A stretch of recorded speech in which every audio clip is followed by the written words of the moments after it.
Hi everyone, it's me, Janet from Salah Memorables. I'm here to do, hopefully, a quick tutorial of how I line or reline a drawer box for drawers for jewelry boxes. I'm currently working on a small jewelry box, and I thought this would be a good moment because I do see that there's a lot of questions about how to do it, and I just thought I'd show you how I do it. Again, it may not be the right way, it may not be how you do it, but it's my way of doing it, and maybe you can learn something different. I'd also love to see more videos out there of relining jewelry boxes just to get some different techniques and stuff, which I have. So, but not as much as I wish. So I said, let me just do this video to see if people are as curious as I am. So this is one of the drawers of the jewelry box. It's a small jewelry box. It only has two drawers and one on top that has for ring holders. So this is the jewelry box. It's in really bad condition. So I decided to reline it. So I went ahead and already took out the lining of one of the drawers because sometimes it's very difficult, and this was true to life, very difficult to take out. All I use is, I have a lot of tools for it, but the one I really do like is this one. This was, I think, a 169 at Publix. You can also get it at the dollar store for $1. Was this the one I got at Publix? No, this is the one I got at the dollar store, and I have another one that I got at Publix, but that one of course I can't find. So just simple tools. You don't need even a butter knife. Something simple, something thin enough where you can pry it in. So all I do basically is, this one's super glued in, so whoever did their job did it very well. So it's a little hard. Always be careful. I always try to put a fingernail in or something so I won't scrape the wood. So basically what I'm doing is just taking the edge, trying to pry it out, and then little by little putting in all the blade. And then, okay, good, this one was a little nicer. And then once you pry it in, you put your whole blade in. And then once you do that, just pull. Usually it'll be as easy as this. Sometimes it'll be very, very hard. Case in point, yes, I'm not over this drawer. It was evil. So, and you will just lift. Once you pull it off, some of the other corners may lift also as well. Even better, just keep going with it, but be very careful not to scratch the wood, because then you have to sand it again. And this, sometimes it's already stained that color. And just keep prying it off, and you'll do this all the way around. Once you do that, you're left with the inside of the box. Do not throw this away like I did when I first started, because this is a template for doing the lining in your box. Of course, you may say, well, you don't have to tell us that, that's obvious. But for people like me, I wasn't so obvious, and I threw it out and I had to measure everything again. So once you get this, don't throw it out just yet. Take it, use it as a template. Now, I found for jewelry boxes, linings, there's been 3 styles that I've seen companies line their jewelry box drawers. And let me just show you which ones they are. The most common I see is this one, which is the one I prefer more, which is this style of template, the way they line it, which means they have one full one. It'll go inside your drawer like this. And it'll fit like that, one side up, and the bottom. And then it'll come with 2 side ones for you to put on each side. And that will be your drawer. This is the one I've seen most commonly used, but I have seen others. This is the one I prefer when it's big drawers, because I only have 3 parts compared to the other one, which I'll show you, which is 4 parts.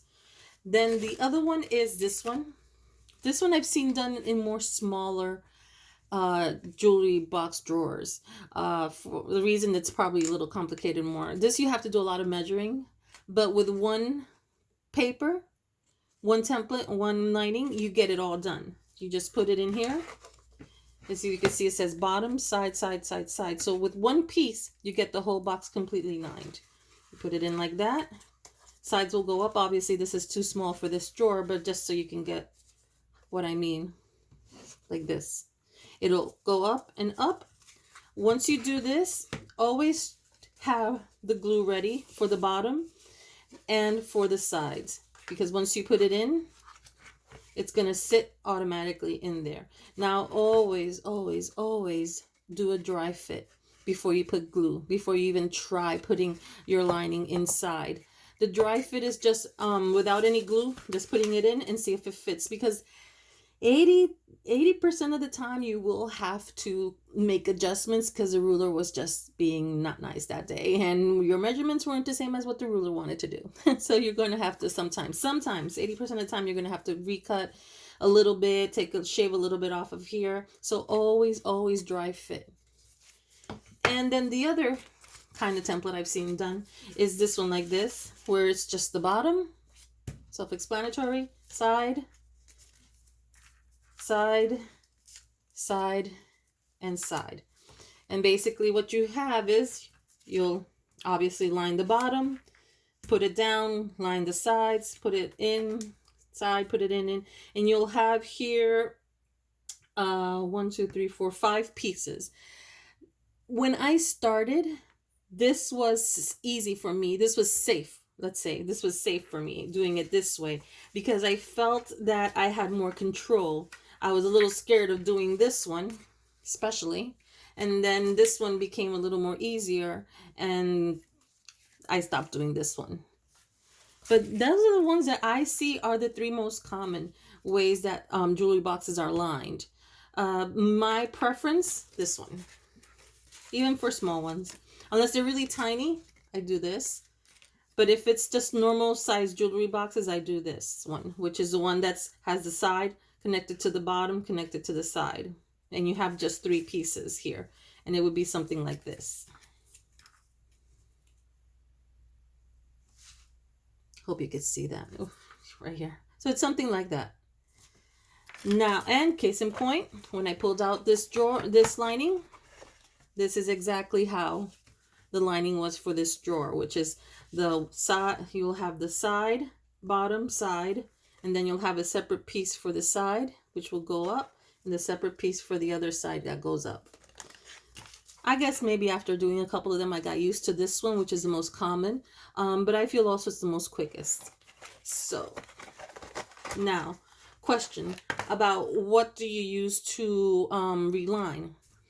I personally prefer to use cardboard, chipboard, well, cardboard, sorry, not chipboard, too thick, cardboard to line the jewelry boxes.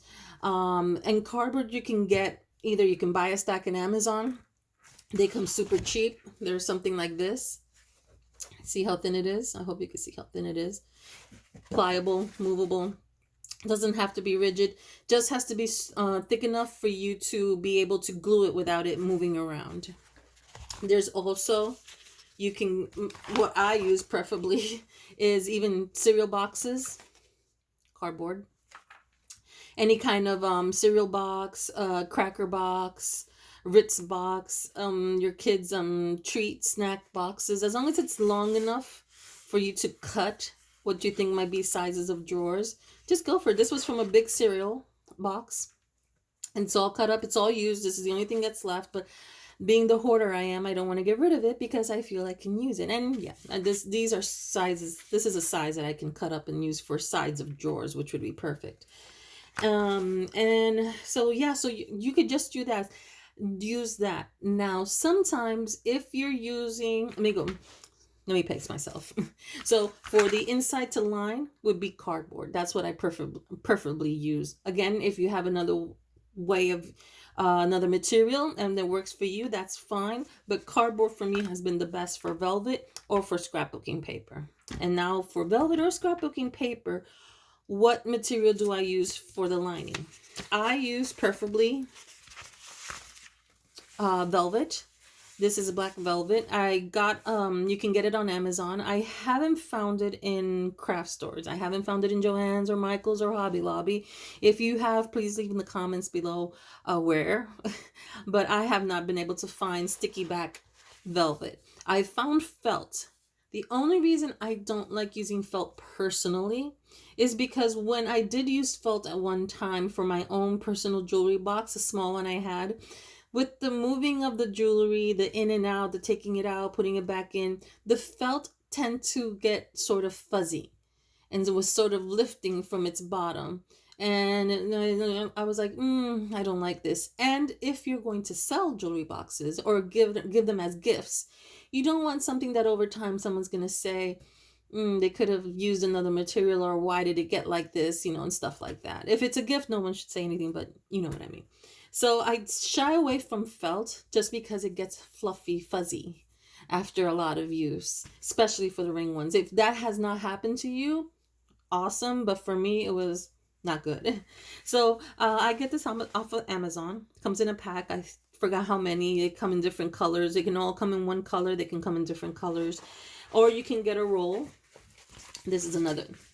See, you get this came in the same pack with this. I think it was 20 of different colors, and this is the back where it has the glue. This is just a piece of paper that's holding it together. Let me just pull this here. See here? And so this is the tacky side, and this here is just to make sure it's ready for you to use. Just pull it back. But you can get it like this, or you can get it in rolls like this. It all depends what you'd like to do. I first started with these packs because my jewelry boxes were small, but when I graduated to more bigger jewelry boxes, I had bigger drawers. Then I got the rolls. This came out to maybe $12, and the rolls came out to about that. I'll find the website on Amazon, and I'll put the link in the description below.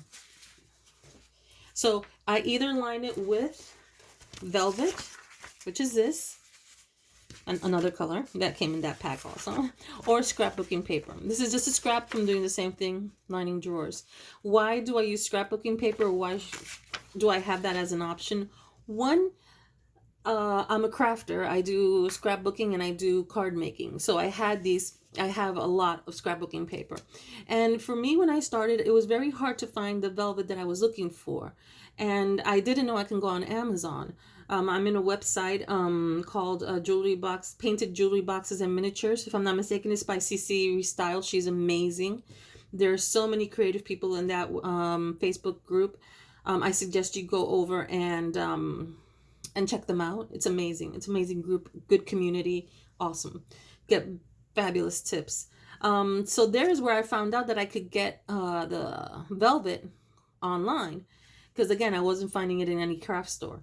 So since I was a crafter, scrapbooking and card making, I took my scrapbook papers. I said, well, I can't line it with velvet because I don't have it. The next best thing is scrapbooking paper.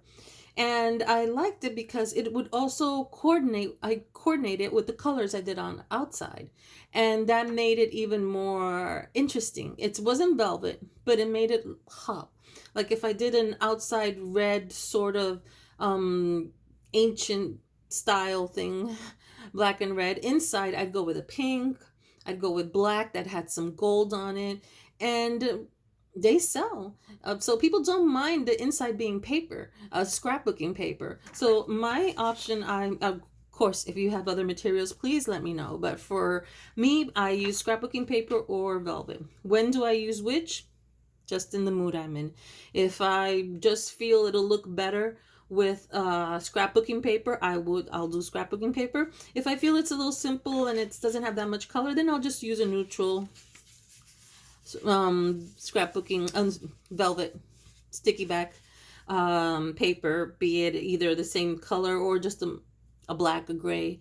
The common colors, I think if you're going to start out, black, gray, beige, and if you want a pop of color, burgundy would be a good one also, very neutral, even though it's burgundy. And for example, see here, this is scrapbooking paper, and I did it for this drawer. I painted it completely black. It was just bare wood, and I lined it with scrapbooking paper. And that shine that you see is just the paper. You can decoupage the inside to give it more protection, but people are just going to be using it for their jewelry. It's not something that's going to be in the kitchen, or they're going to have their hands wet on stuff. So I don't protect it, because I was putting decoupage all over to protect it, but I saw it had like a film, like a sheen to it, and it left a little bit of the brush strokes, and I'm like, no. Till now, I've sold a couple, and the customers are happy. So this one has scrapbooking paper, and this one I lined with orange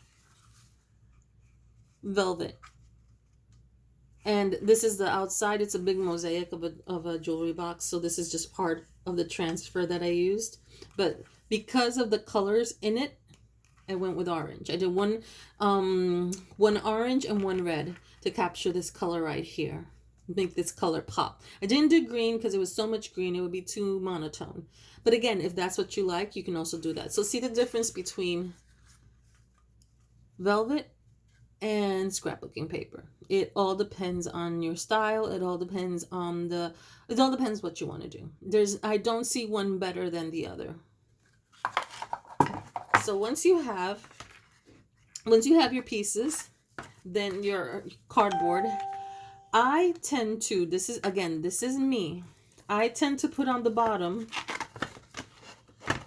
when I glue it, I tend to put glue here, what goes on the bottom.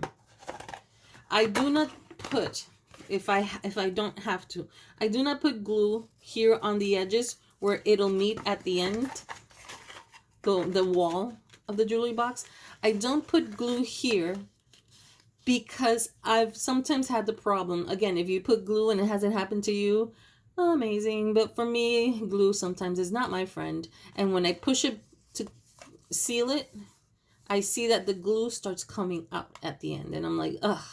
And then I put it more lower down, but then I see that sometimes it doesn't rest that flush against it, that sort of seamless flush. So what I do is I put here double-sided tape. I don't know if you've gone to your craft store where you've seen like rolls of double-sided tape. Let me show you. That look like this. It's not that thick. It's thin. They sometimes come, in a cardboard packing, acrylic, clear. They're either red or white, either or. The red is preferable because that is a super permanent. This is just permanent, but it's still the same. People are they're not gonna buy a jewelry box to dig their nails in here to pull it out. So this tape holds up very, very well. I've used it already in a couple of projects, and I've kept them here until they're sold, and like none of them have lifted. And I've checked. Always check before you sell it or give it as a gift. So I usually put then, if you have this one, put it on the bottom, double-sided tape, double-sided tape, double-sided tape. If you're doing this one, template, again, glue here, double-sided tape all around. And if you're doing the other one, just double-sided tape, glue on the bottom, and then just use double-sided tape on the sides. Again, you can use glue. When I use glue that I ran out of the double-sided tape, or before using it, I'd use this glue, which is super, super good. And if not, all else fails, tried and true, Alene.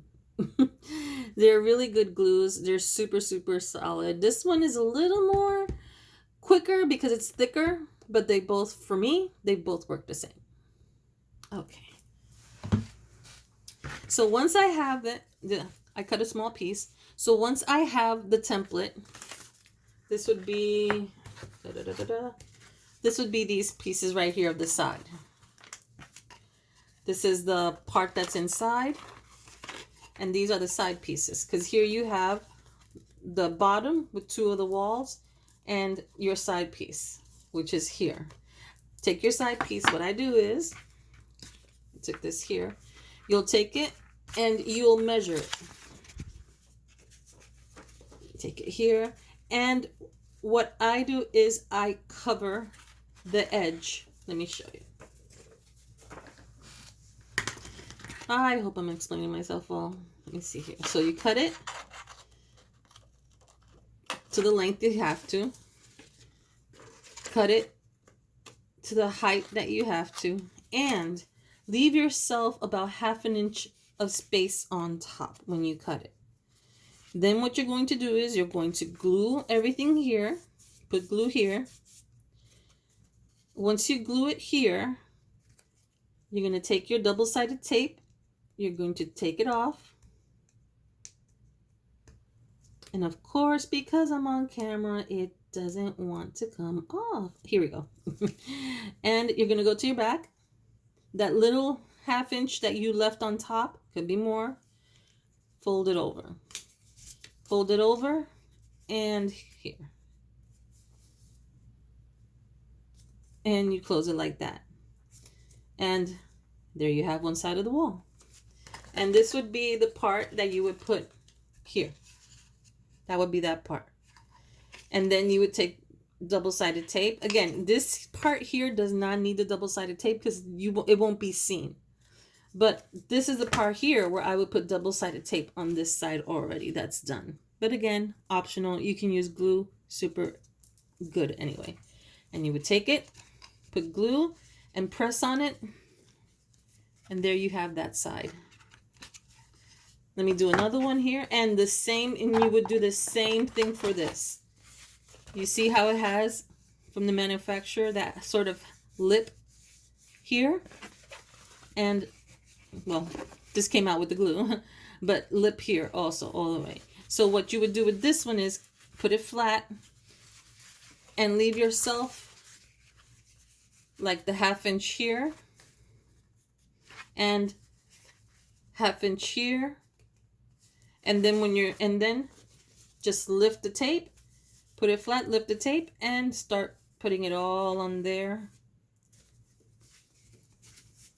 And then fold the edges and then put it inside. Dry fit first, always. So let me do another one here. Let me see, where is it? Let me do the felt. So let me see, so here. This one has color. So what I'm going to do is I'm going to put it here, but I'm going to already leave that sort of 1/2 inch lip here. So just cut it. Cut the height. Cut the length. Now for here, super easy. You don't need glue because this is already a velvet. So you take it here. Open it up. Now working with this, it does have a little bit of a learning curve because it's sticky, but it's not that sticky where you can't just move your finger. You know, it's not like, like I took the glue off of it. No. So what I find is better just work in one corner. Instead of doing this all of a sudden, what I do is I work in one corner. I line that corner here. Align the corner. And then I work back. And then I lift until I get the edge I want, and done. And then I put tape here, double-sided tape, but again, you don't need tape here because for this velvet, it'll already have it. And just fold over. Why do you say, well, why do you need cardboard? Why can't you just put the velvet up against... Put the velvet just up against the lining, up against the drawer. You can, but two things. As you can see here in the drawers sometimes have glue. This one was very merciful, and the manufacturer, the glue was very thin. I think it was actually some kind of very strong tape adhesive I could see here. But sometimes it'll have a thick, wavy, rope-like glue stuck to it. And when it has that, you have to take that glue off if you're going to put the velvet up against the wall, which you can. You're perfectly fine to do that. Let me cut this piece off here to show. So you can take your velvet and take the sticky back off and put it right up against the lining. You can do that. The only thing is, with the lining, you get this nice, smooth, crisp edge, which looks like when it comes from a factory. So, and you put it there. Oops, almost fit. See the difference? Let me see if I can put it close up. The difference between one and the other. See how the one that has a cardboard looks a little more finished than the one that doesn't. Doesn't mean it doesn't look bad. I'm just saying that with the cardboard, it looks more finished, in my opinion. Again, if you've been doing it like this and it's worked out, more power to you. But I like it with the cardboard. And with the cardboard, if that thick glue is there, with the cardboard, depending on how thick it is, sometimes you still have to remove it because it's too thick, and even with the cardboard, it'll still pop out. It'll look different. You have to take it off. But with the cardboard allows you for more leeway, for allows you not to have to take all that glue off, all of this. I wish you could feel it. Like there's glue stuck behind it still from the old lining, but you cannot feel it and you cannot see it because I use a cardboard. If you're using just the velvet up against it, you have to then sand it down. Or one tip I got from Gigi Duffy from that Facebook group, which is amazing. She's super talented, has done it for years, and I've done that trick she says, and it works like a charm. Take a paper towel. This is for in case you have those big wads of glue still stuck to the drawer when you pull out the lining, the original lining. Take a paper towel or a disposable rag or something, paper towel. Wet it, squeeze the water out of it, but not completely, and then put it in the box around it. Let me see if I can.